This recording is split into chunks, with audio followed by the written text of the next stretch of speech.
준비 찬송 211장 합시다.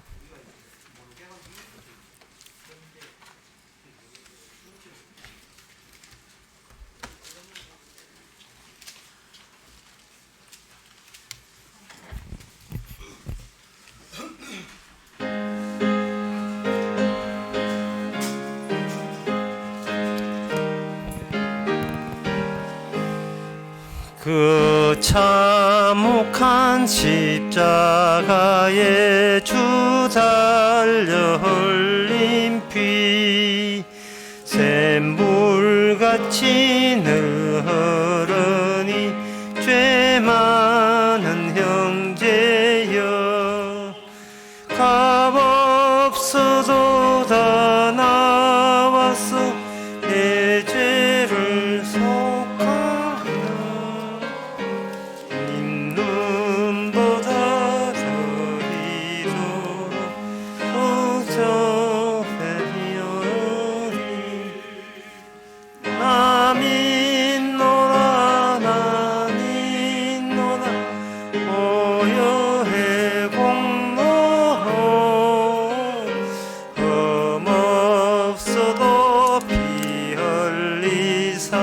날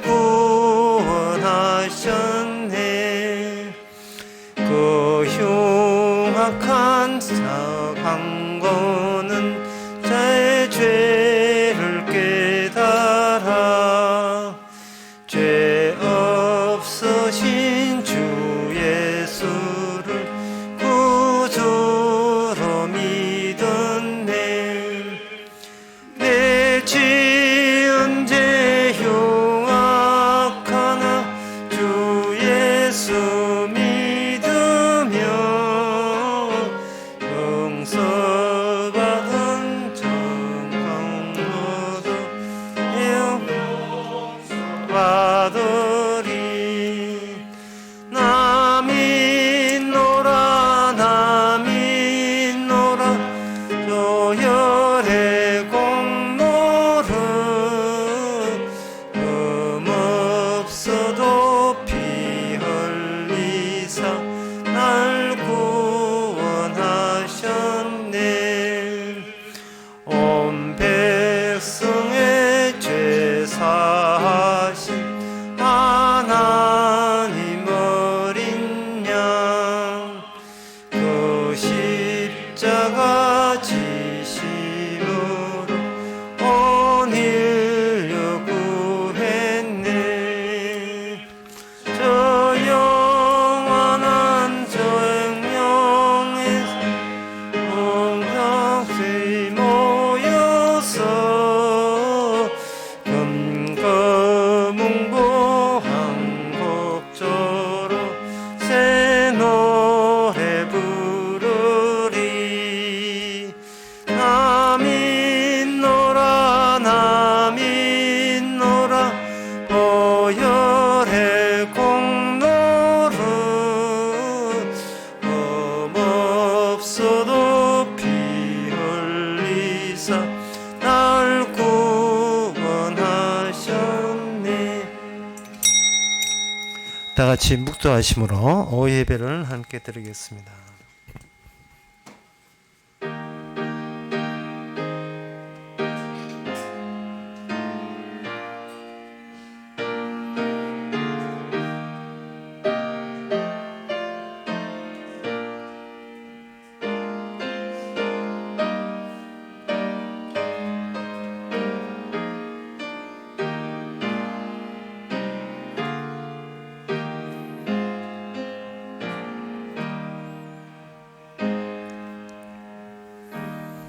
거짓 행하는 자가 내 집 안에 들어 거하지 못하며 거짓말하는 자가 내 목전에 서지 못하리로다. 아침마다 내가 이 땅의 모든 악의를 멸하리니 죄악 행하는 자는 여호와의 성에서 다 끊어지로다. 하나님, 거짓말 외에는 할 줄 아는 게 아무것도 없는 저희들에게 진리의 영이 오셔서 우리가 전부 거짓 때문이라는 참된 진실을 알려주시니 감사합니다. 의는 없나니 하나도 없다는 그 진실이 이제는 거북함이 없이 진실답게 들어오게 하옵소서. 예수님 이름으로 기도합나이다. 아멘. 찬송가 346장 합시다.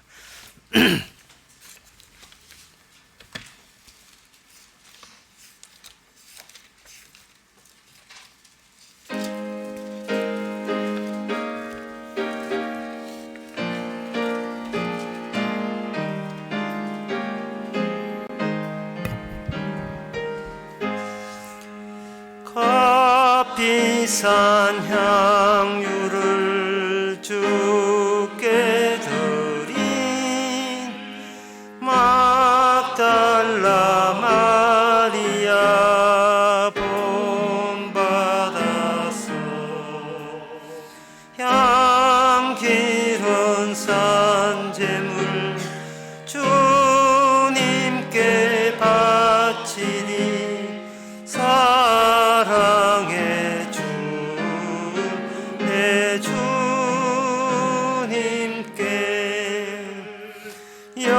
연약한 자에게 힘을 주고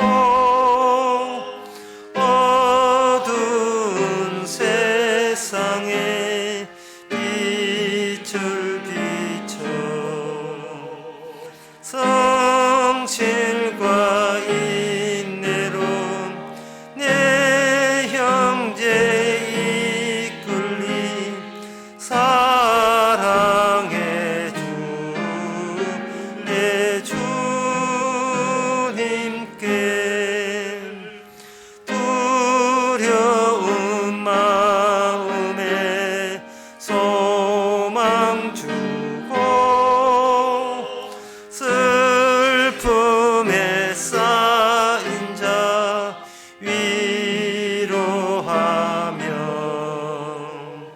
길 잃은 자들을 친절히 이끌린 사랑의 주 내 주님께 인생의 황혼이 깃들어서 이 땅의 수고가 끝날 때에 주님을 섬기다 평안히 가리라 사랑의 주 내 주님께 아멘. 이 시간 한마음으로 기도합시다. 기도 제목은 우리로 인하여 친히 하나님께 감사할 거리가 있게 해달라고 기도합시다.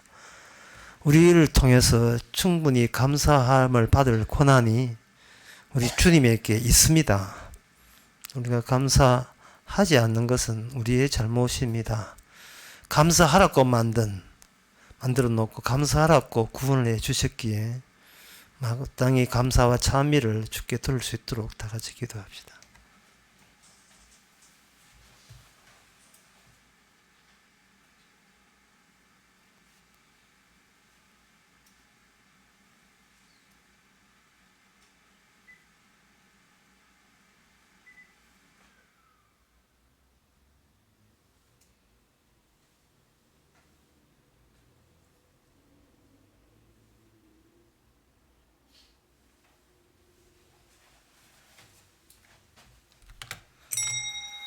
하나님 아버지, 결과로 있는 지금 이 모습, 여기 이대로가 하나님의 기쁨이 되고 하나님의 즐거움이 되고 하나님께 감사거리가 된다는 사실을 우리가 미처 몰랐습니다. 뭔가 해야 감사가 된 줄 알았는데 자기를 비우고 있는 그대로 하나님께 드릴 때 그것마저도 하나님이 감사히 받는다는 사실을 저희들이 잊지 말게 하옵소서. 예수님의 이름으로 기도옵나이다. 아멘.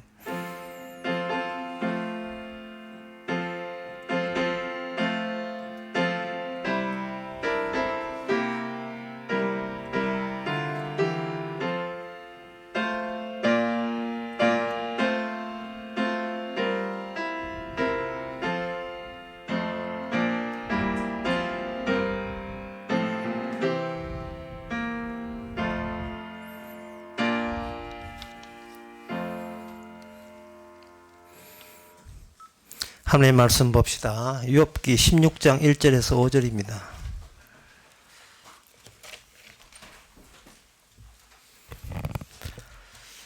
욥이 대답하여 가로되 이런 말을 내가 많이 들었나니 너희는 다 번뇌케 하는 아니 자로구나. 허망한 말이 어찌 끝이 있으랴. 내가 무엇에 격동되어 이같이 대답하는고. 나도 너희처럼 말할 수 있나니 가령 너희 마음이 내 마음자리에 있다 하자. 나도 말을 지어 너희를 치며 너희를 향하여 머리를 흔들 수 있느니라. 그래도 입으로 너희를 강하게 하며 입술의 위로로 너희를 근심을 풀었으리라. 아멘. 욥의 친구는 이 성경 욥의 기에 의하면 악이 되고 욥은 하나님의 의가 됩니다. 그러면 구원이라는 건 뭐냐 하면은 악의 자리에서 의의 자리로 옮겨가는 거죠. 우리가 어디서부터 시작을 되었으면 우리가 구원될 자는 궁극적으로 어느 자리까지 도달해야 되는가를 오늘 본문에 대조가 되는 두 가지의 공간을 통해서 둘 다 보여주고 있습니다. 욥이 아팠을 때 원 없이 저주를 퍼붓던 그 자리, 그게 바로 하나님 보시기에 또 욥의 보기에 그거는 악의 자리입니다. 구원되지 못한 형편에 있는 모습입니다.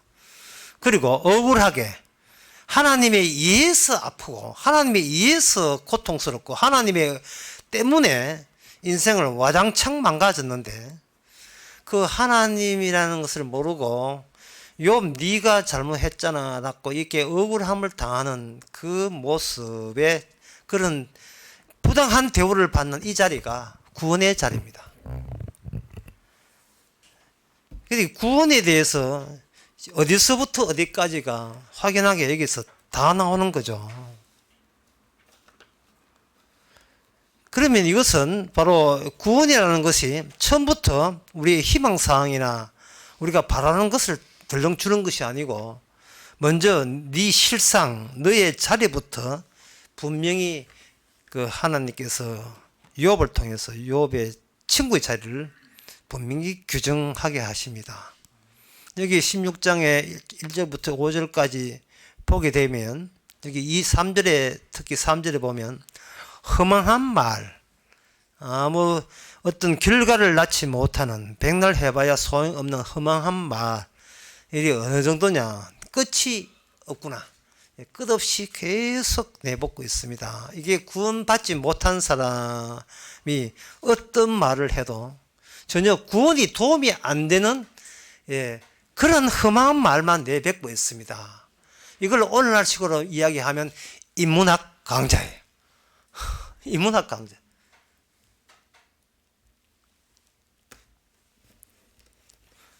참 방송에서 나와서 그 구원이 전혀 안 되는 인간의 운명을 책임질 수 없는 그러한 이야기들이 세상을 선동하고 있어요.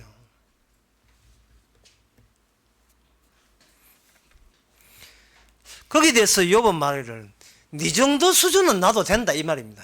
네 정도 수준은 내가 너희들 하는 걸 몰라서 내가 지금 너희들 원망하는 것이 아니다 이 말이죠. 달리 이야기하면 왜 너희들 그 허망함에는 왜 새로움이 안 나오느냐 하는 게 새로움이. 이게 새롭다는 것은 어디서 나오느냐 하면은 본인이 그 악의 자리에서 의의 자리로 옮겨가면서 나오게 되어 있어요. 하나님의 손길이 있어야 새로움이 나오는 겁니다. 이걸 다른 말로 하면 내가 얻어 터져야, 내가 얻어 맞아야, 아 내가 맞을 만하구나 했을 때 나오는 게 새로움이에요. 인간은 왜 그러냐 하면은 자기 자신의 형편을 긍정적으로 자꾸 방어하는 의도가 강해요. 지키고 방어하고 유지하고.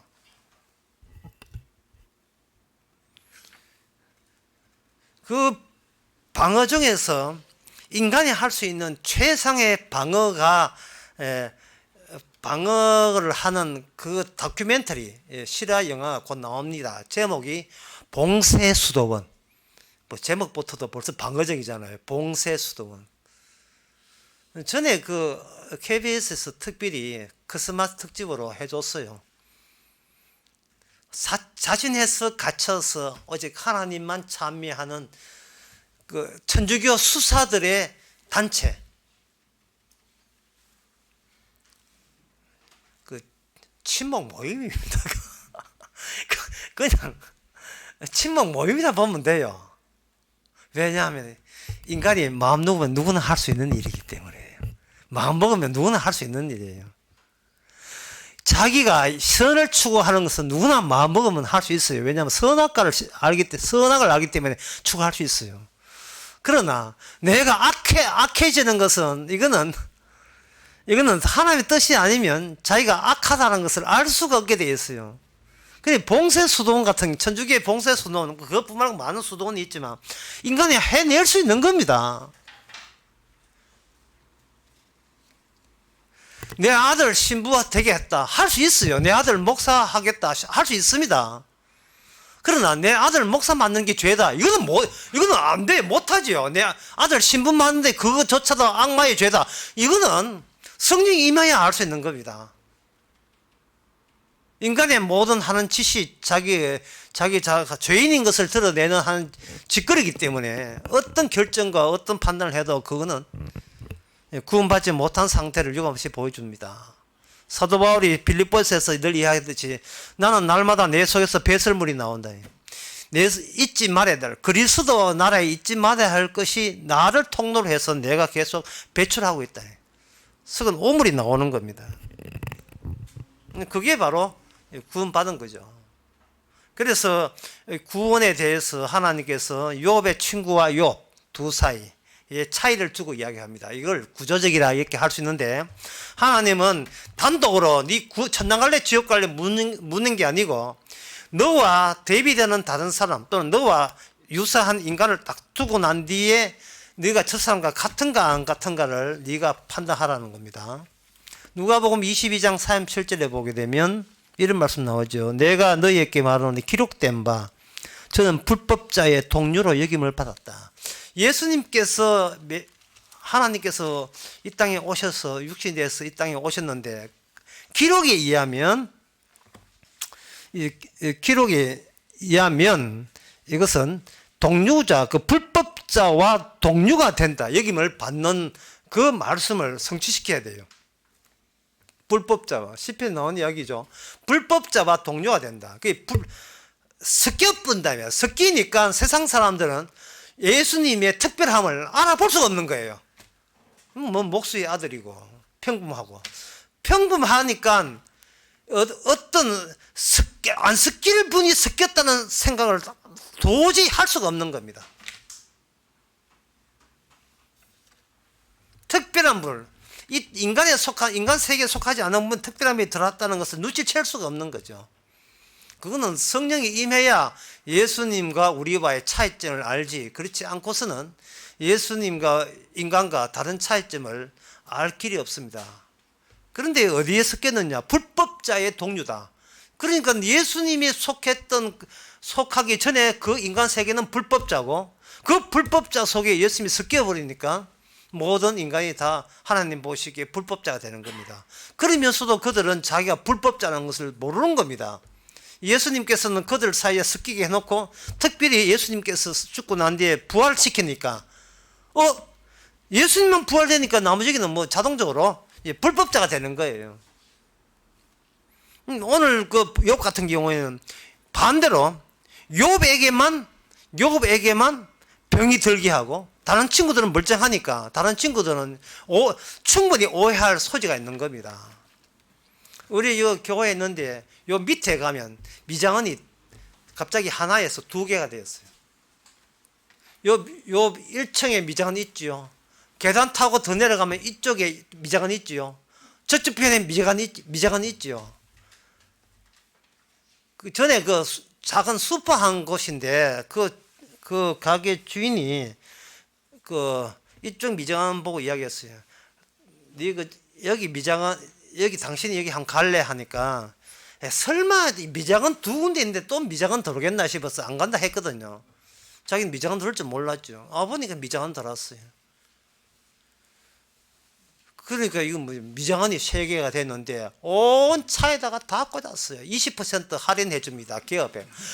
여뭐 갑자기 이제 손님 없고 저도 손님 없고. 예. 이 세상에는 정말 불법자들이 가득하구나 느꼈을 거예요.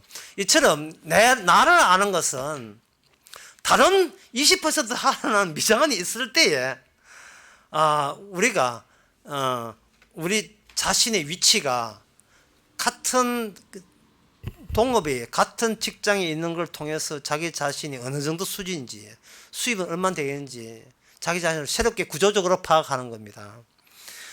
남자 애들 3명이 서로 이야기를 하는데 한 아이가 뭐 네 나이 몇 살이고 7살 하다가 뭐 남자애니까 7살인데 6살이가 그럼 몇 월 달인데 갑자기 뭐 달까지 해가지고 혁발하려고 뭐 하다가 그것도 뭐 여의치 않으니까 한 아가 막 화가 나가지고 우리 엄마 되게 이쁘고 우리 엄마 장윤정이다 이렇게 했거든요. 장윤정.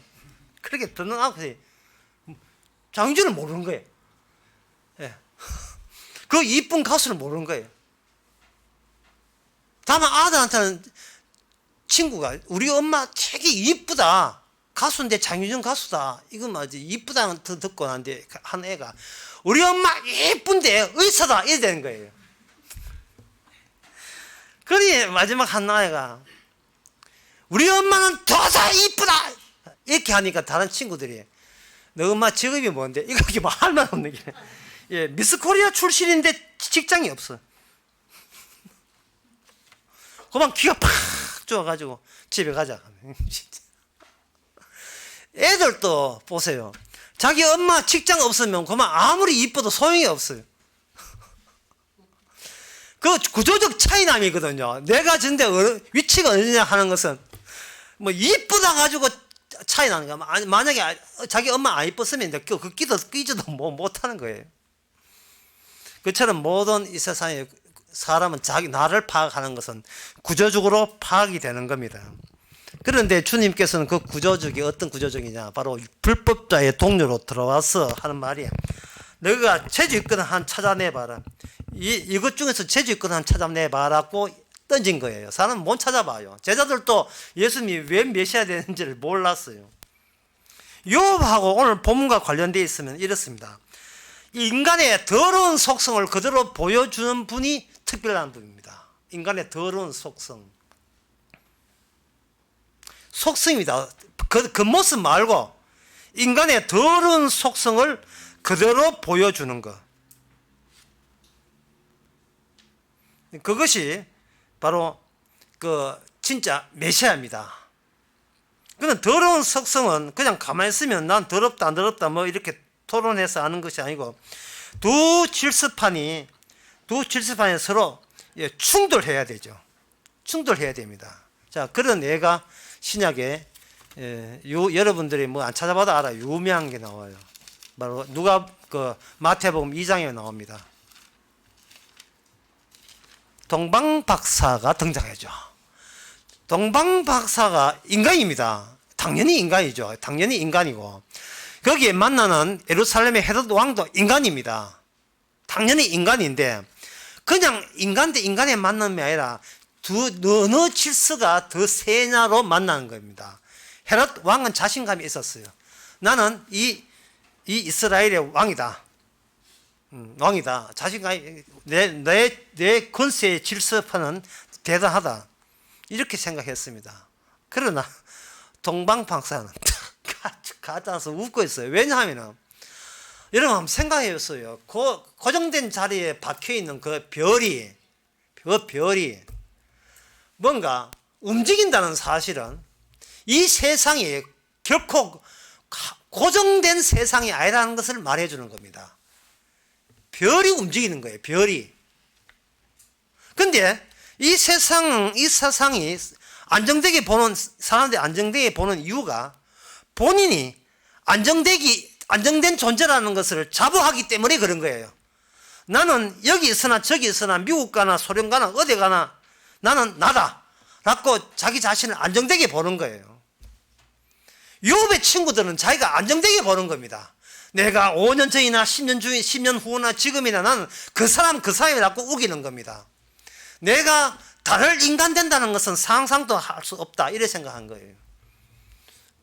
인간은 자기에게만 종속되지 타인에게는 종속될 필요 없다고 생각하고 남은 이용 대상이지 내가 그 사람한테 굴복할 이유는 없다, 이래 생각하는 거예요. 그런데 동방박사는 보게 되면 별이 움직였고, 동방박사는 군소리 안 하고 그 움직이는 별 따라 다녔습니다. 미국의 그 신병 훈련소 그 조교들을 보게 되면, 뭐 저는 영어를 못 알아듣습니다만은 한 가지는 알아들어요. 신병 훈련소에 막 그 신병대 미군 스님들이 뼈 길 때 조교 하나 말이에요. 예, move 이 말, 움직이라 그런 뜻이에요. 예. move 이걸 우리말로 하면 빨리 move 움직이라 말이죠. 욥은 하나님에 의해서 자기의 고정된 자리가 없어요. 하나님에 의해서 움직여야 돼요. 아플 때는 아파야 돼요. 힘들 때는 힘들어야 되고, 본인도 주체를 못합니다. 자기 인생에 대해서 보장을 못하겠어요. 나는 내일 되면 이렇게 될 거야, 모레 되면 이렇게 될 거야 스스로 자기가 내세울 게 없어요. 남한테 나는 이런 인간이고 내세울 게 없습니다. 자기 자신에게 어떤 안정감을 본인이 갖지를 못합니다. 이게 바로 믿음입니다. 나를 믿지 않는 거예요.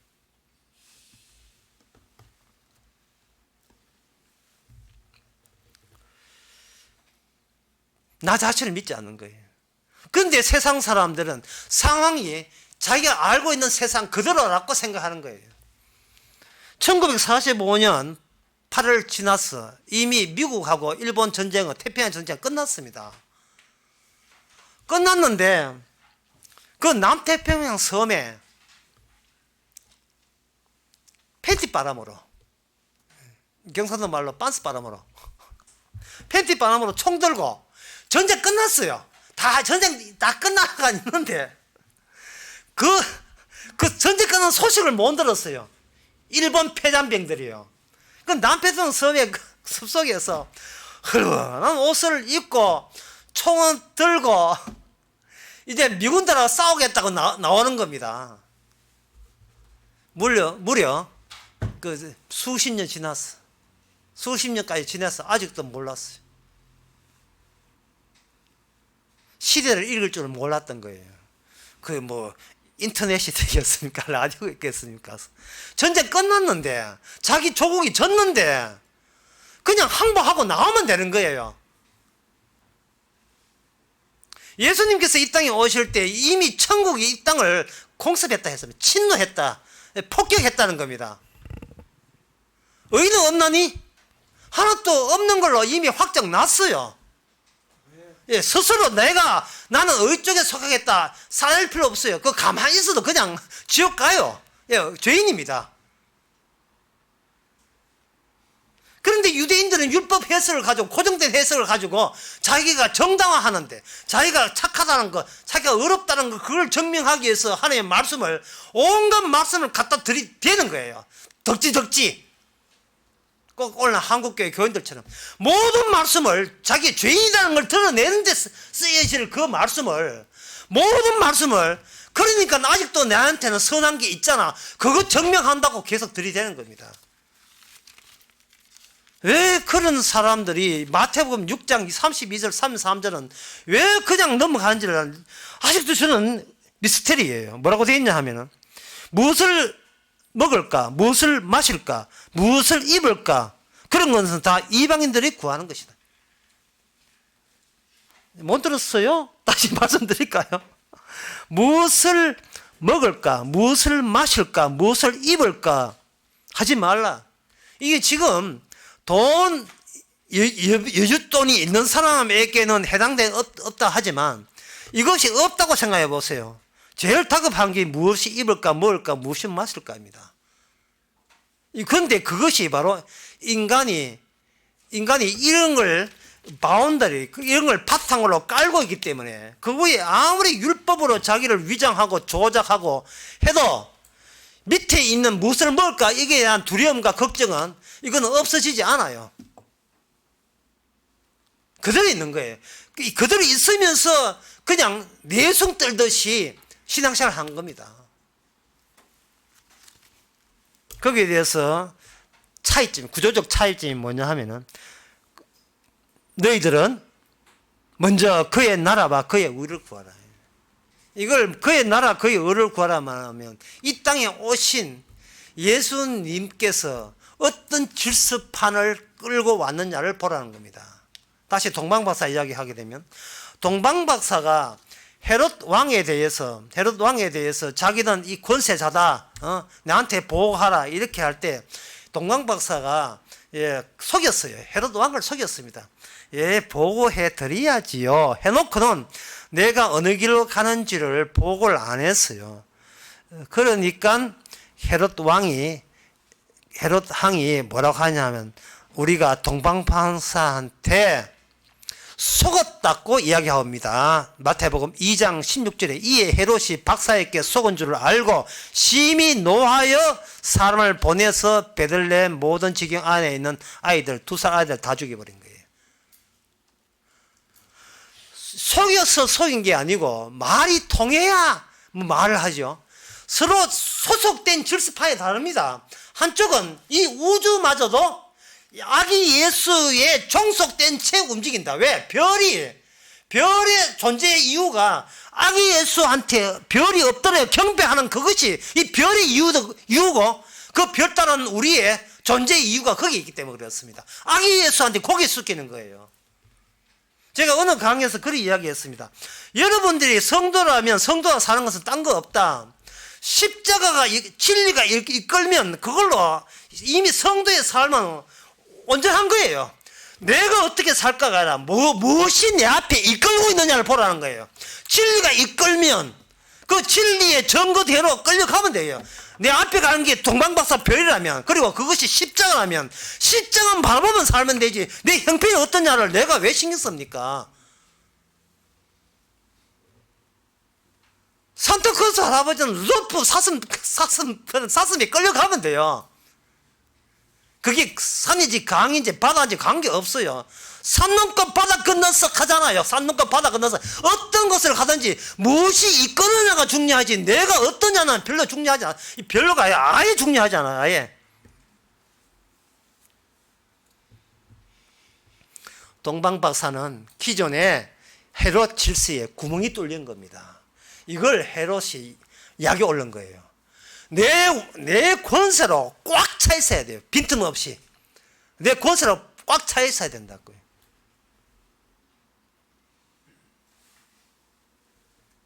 그 목사 설교 엿먹이는 방법은 아주 간단해요. 설교 시간에 앉아서 휴대폰 꺼내고 통화하면 돼요.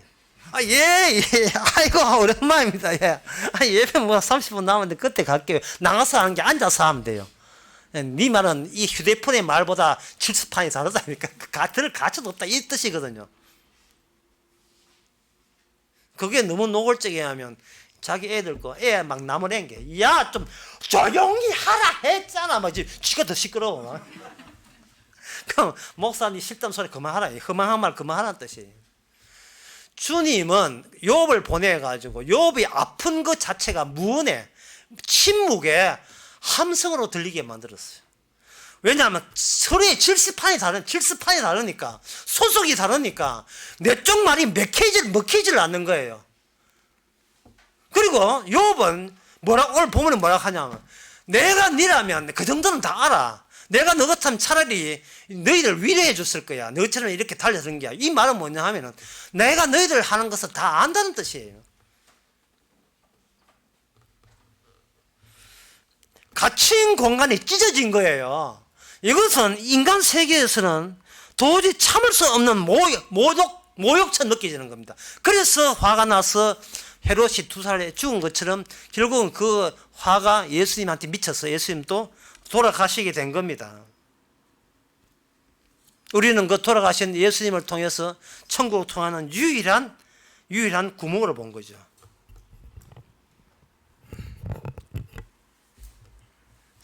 유일한 통로로 보는 겁니다. 십자가. 예수님 자신이 그 뚫어낸 희생당한 그 통로. 이제 말씀을 맺고자 합니다. 지금 욥의 이 말은, 오늘 본문에 욥이 쭉 이야기하는 것은, 내가 너희들 이 자리에 있으면 차라리 너희를 내 나에서 희망을 줬고 위로할 것이다 라고. 그러나 너희들은 하도 끝도 없이 허망한 말만 계속 나를 하는구나. 이것은 바로 이 구원받지 못한 인간들의 삶이 무용하다, 의미 없다는 겁니다. 아무 의미 없는 거예요. 그러면 오늘 성도는 어떻게 살게 되는가? 주님이 의해서 쓰레기 같은 우리의 무용성을, 아무 의미 없음을 말씀에 와서 계속해서 이렇게 전달해 주신 것에 대해서 감사해야 됩니다. 이게 하나의 기적이에요. 그렇게 되면 내가 내 삶을 요령 있게 꾸미려 하다가 내 삶을 손에서 놔버리고 무엇이 나를 이끄느냐, 나는 이 설매를 누가 이끄느냐, 그것만 바라보면 되거든요. 비록 우리의 삶이 다 찢어져서 남은 게 쪼가리밖에 안 남았대. 지금 다 뜯겨 나가서 이거밖에 안 남았더라도, 원래 쪼그레서 쪼가리가 좀 맛있어요. 그 강렬한 맛이, 쪼가리의 맛이 있다고요. 쪼가리라도 진리가 이끌면 그거는 진리의 소속입니다. 진리의 부분이에요. 우리 자신은 그냥 있으면 우리 자신은 무용합니다. 아무 쓸데없어요.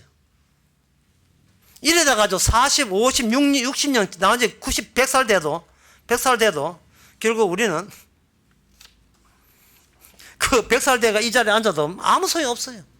누가 끌어줘야지. 끌어주는 게 없는데. 날마다 우리가 끌어주게 되면, 안정한 것은 끌어주신 그 진리가 안정된 겁니다. 이 말씀하고 마치겠습니다. 주님께서는 이미 우리를 죄인으로 단정 짓고 그 증거로서 우리를 자기 설매에다가 우리를 실었습니다. 그러나 우리는 자칫 믿음이 없는 우리가 성도가 아닌 사람들은 자꾸 성경에 죄인이라 하니까 죄인은 증거를 본인이 자꾸 찾으려고 하는데, 그거는 스스로 자기 자신을 움직이려고 먹고 스스로 자기에게 엔진을 다하는 것밖에 안 됩니다. 그 엔진 떼내버리세요. 떼내버리고 그냥 막 사세요. 야, 오랜만에 이야기한다. 정말 막 사시고, 부담 없이 사세요. 그것조차도 주께서 이끄시는 삶이 된 것을, 삶이라는 사실을 늘 바라보는 즐거움과 거기에서 감사가 있기를 바랍니다. 기도하겠습니다.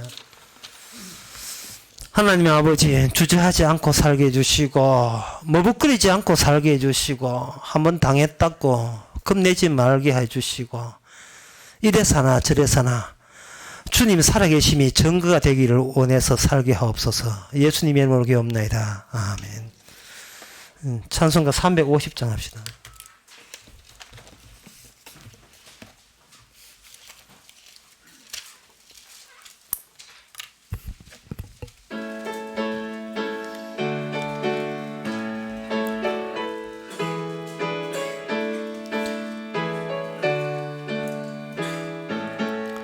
나의 죄를 정케 하사 주의 일꾼 삼으신 구세주의 넓은 사랑 항상 찬송합니다.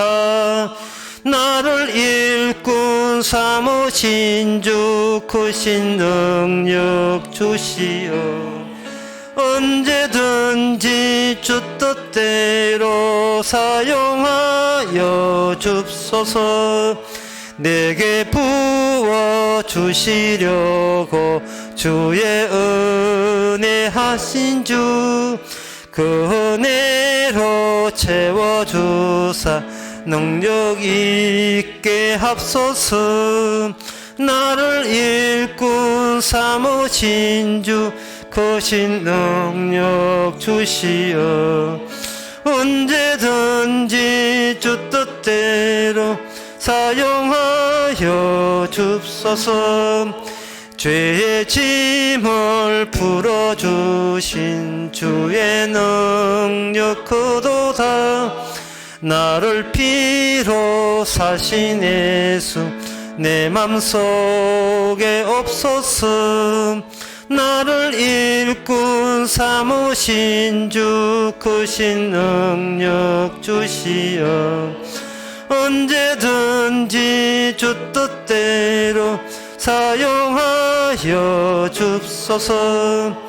주여 내게 성령으로 충만하게 채우사 생명수가 강물처럼 흐르게 하옵소서.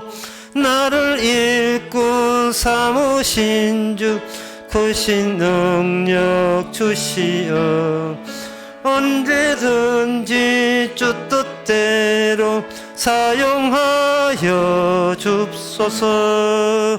아멘. 기도합시다. 지금은 우리 주 예수 그리스도의 은혜와 하나님의 거짓 사랑과 성령의 충만하심이 언제든지 주때도록 사용할 마음 준비를 하는 모든 성도에게 함께 계실지어다.